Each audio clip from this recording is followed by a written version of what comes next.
What's up, everyone? Welcome to another episode of the Bull Take Scouting Podcast.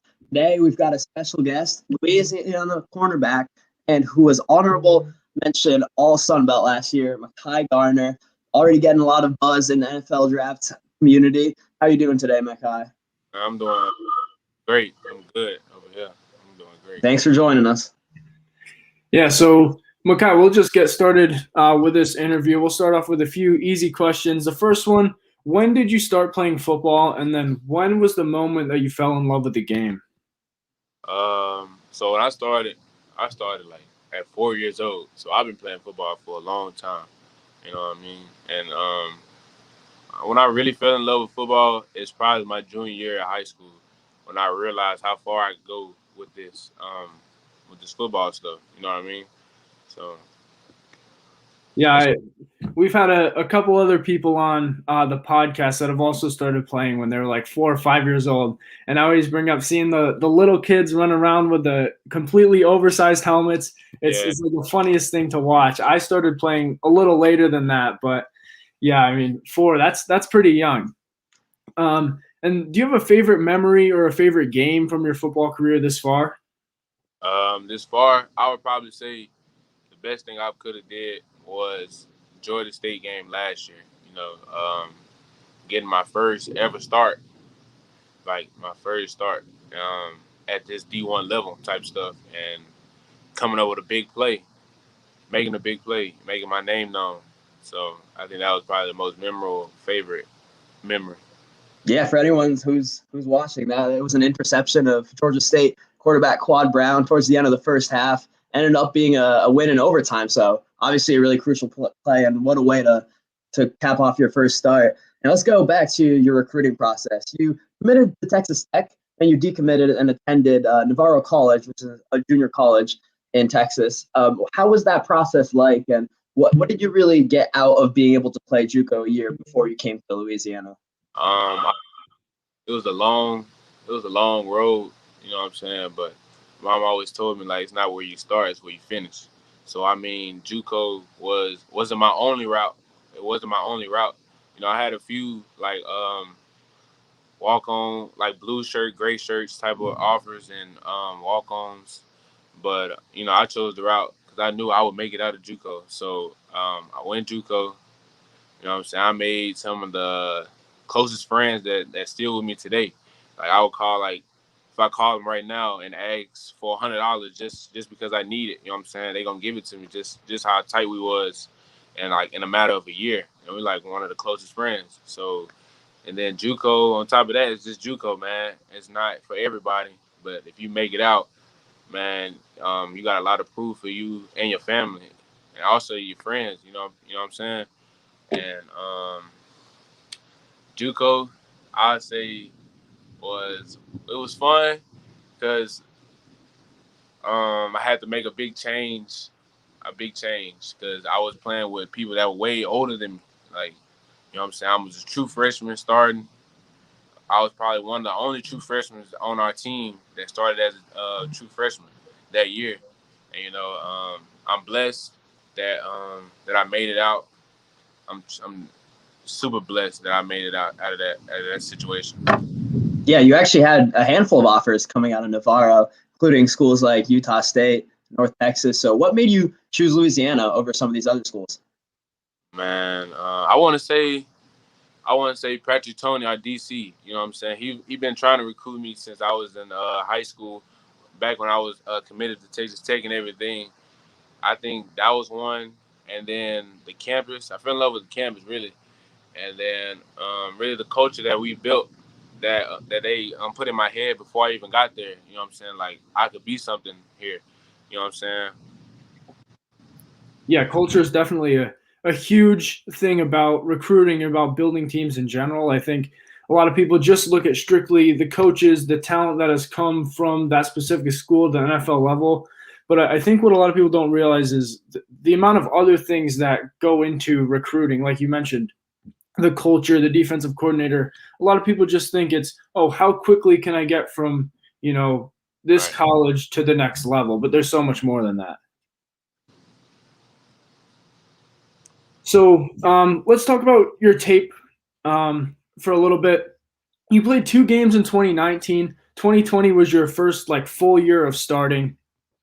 And like Kosta mentioned earlier, you were an honorable mention, also all Sun Belt. What went into your preparation from the 2019 season to the 2020 season, and what went into making that huge jump? I would probably say just one word: opportunity. You know what I'm saying? I had a few people in front of me. I had Mike Jaquette, who's in the NFL right now. I had another guy who's playing arena football right now.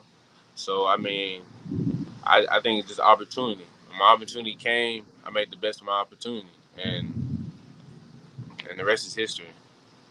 Yeah, and so let's talk a little bit about your strengths on the field. You've got, great size, athleticism, fluidity to be able to turn and run with any receiver out there. You also have really good ball skills. We saw 3 interceptions from you, and probably more to come now. What, according to you, are your biggest strengths on the football field? Well, you really named like my biggest strength when I'm lining up against a receiver, like my size.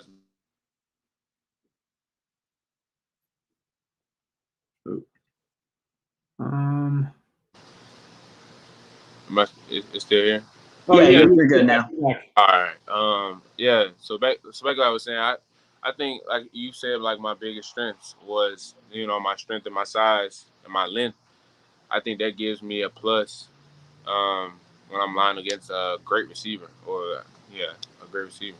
Yeah, we sure know how the NFL values those physical and athletic tools. So certainly bodes well for your future in terms of your draft stock. But of course, any good player knows that they've always got areas to improve upon. And as you're approaching what's going to be a big 2021 season for you, are there any specific areas of your game that you're trying to improve on, and any specific goals that you're targeting? Well, we can start with the goals. Yeah. Goals. I would say I want to be a top corner, like recognized as a top corner, because last Yeah. year and I was at 85% or something like that on a PFF level, and the guys that were ahead of me were at 90. So I mean, I was only 5% away from being in that discussion of a top corner. So I Mm-hmm. think my mindset now is that I can go be a top corner just like these guys because I was just 5% away, and I wanna be like a big name coming out of the Sun Belt corner wise, getting drafted wise, because you don't hear a lot of corners in the Sun Belt getting drafted, and especially for my school, we haven't had like a DB just get drafted in the top, like in the top few rounds. So I think that's my biggest that's my biggest goal, and for the season, I still want to put up those good numbers and everything. And what else did you ask? Like specific areas of your game that you're trying to improve. All right. So now for that, I put I dedicated my craft. Like I'm not that player that I was last year. Like I've put more effort, grind. I committed myself to the grind and being more conditioned. Because if you went into like a last year's and you watched and you really just studied the film, you can see like I was tired a few plays, and I missed a couple plays. But so I've really just put more effort in the grind and being more conditioned. I've lost weight, which is a big thing. I've toned down about 8 pounds, 10 pounds down than what I was last year. So I'm gonna be rolling in the Austin, really conditioned, undersized, not really undersized, probably around like 205 ish, around there. That's probably my main goal. So that's really it for that. So I have a quick question about 2019. When you said there were a few corners ahead of you that have moved on to play at a higher level of football, whether the NFL or the Arena League, what are some things that you learned from them, and what did they teach you, and how did they help improve your game? They taught me like how to use my size, you know, because at first I played safety in Navarro, and I had to make a conversion into corner, and it's a lot of technique things and it's a lot of discipline that comes into corner wise, and I think they really mentored me in using my abilities and using my strengths as to hold my own on the island and stuff. So I think that was probably the biggest thing. And Mike Jaquette was probably like the biggest one who was really harping on me, saying like that I can be better than him. Like I can do things a different way. Yeah, it's great to hear. At any school that's really building up a great program, it's because you've got the guys that are next up. They're already learning from the starters who are going to go on to play at higher levels, and when it's their turn, they're completely ready. And on that note, Louisiana had a terrific season last year. You guys went 10-1, won your bowl game, and you were co-champions of the Sun Belt with Coastal Carolina. For anyone who doesn't know, the championship game didn't happen because of a positive COVID test within the Coastal program. So, after having such a good season as a team, what are some of the goals the team has in 2021? Is the outright Sun Belt championship a big objective for you guys? That's one of them. But the biggest goal is to roll into Austin and be 1-0. That's probably our right now. We're not really worried about the bowl games or what comes after that. I think September 4th is our biggest main goal right now, and that's what we're aiming for, and just to go 1-0. You know what I'm saying? Whatever comes after that just comes with it. But our mindset is September 4th. Yeah, I'm excited for that game. One game at a time. I like it. Talking about your offense a little bit, your quarterback Levi Lewis, he was all conference last year. How valuable is it in practice to be able to test yourself against a player like Levi? Man, Levi, I think that's probably the best thing that we have as a grade A quarterback. You know what I mean? Because after plays, he'll come asking me, like, what was I in? Or I'll come out asking him, like, what was you reading? Like, was you reading me first, or was you reading like the safeties first? You know what I mean? So I think that's probably the biggest thing that we have going on between me and him. I think, and then our relationship is real tight. You know what I mean? Yeah, that's something that we hear a lot from prospects in these interviews, is just having that guy on the other side of the ball that you're constantly competing with. I know Coyote Awosika, who was an offensive lineman for Buffalo, who just signed with the Eagles, he was saying having Malcolm Kuntz, who got drafted by the Raiders, just across from him, and be able to talk about all these things, every rep, who got beat, how do you improve upon that, was just a big beneficial factor. So it's great to hear all that. And transitioning to your profile as an NFL draft prospect, when was the first time that you heard that you were being considered as an NFL draft prospect, and how did that feel? I mean, it's a blessing. You know what I mean? I'm really humbled by that. But, I'm not really worried about that right now, because that I had to handle everything for me to even get to that point first. So I think my mindset is worried about the season right now. Like, how do I become an elite corner? I think that's the biggest question that I have in my head, and that's what I'm working on. Like, how do I become an elite corner? So I mean, I'm worried about the draft, but at the same time, my mind and my eyesight is on the season. Like I got to make all these plays to get to that point first.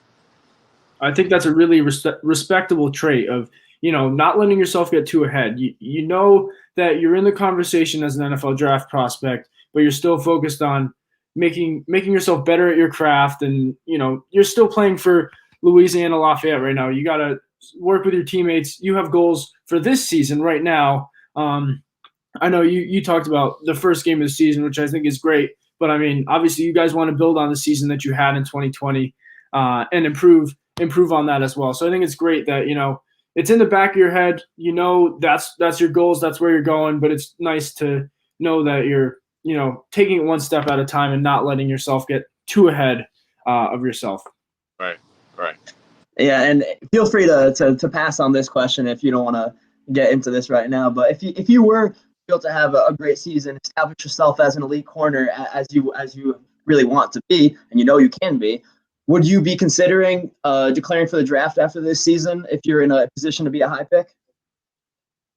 I think that's like I had to make with my family, Yeah, and my closest friends, and also my coaches, like, because I wouldn't know. I don't know the exact answer to that right now. Like, yeah, that's normal. Right.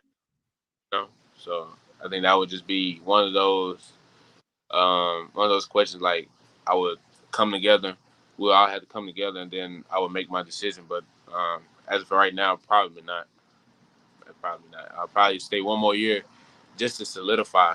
Yeah, it makes sense. All right, so now moving to the massive headlines that have been coming out of all of collegiate sports over the past few weeks, the name, image, and likeness bill. You're the first draft prospect that we've had on since that bill has been passed and really even brought up. So what does this decision mean for you personally, your teammates, and any other friends that you have in collegiate sports? I think this is amazing. Like, I think even if you don't have the biggest name in sea of college football, I think you should take advantage of that. I think you should use your school as your brand too. You know what I mean? I feel like that we should be making. We should. I don't want to say nothing that's gonna, make conversation and everything. But I think this is a great movement for college football, for people that don't get paid or anything, say walk-ons, or people that don't normally just have everything. So I think everybody should take advantage of this, because this is a big money move for everybody. Yeah, I mean, it should have came a lot earlier, and it's just totally normal that if other people are profiting off your play, off your team, off all these massive TV deals and everything, that you get a slice of the pie, you get rewarded for some of your efforts, especially with some athletes coming from some disadvantaged backgrounds. But to move on to the next question, do you have any NFL role model at your position, or at any really? And is there anyone in the NFL that you emulate your game after? Well, I mean, yeah, I'll probably say Jalen Ramsey is probably a guy that I just watch. I watch 24/7. You know what I'm saying? I model everything out of him.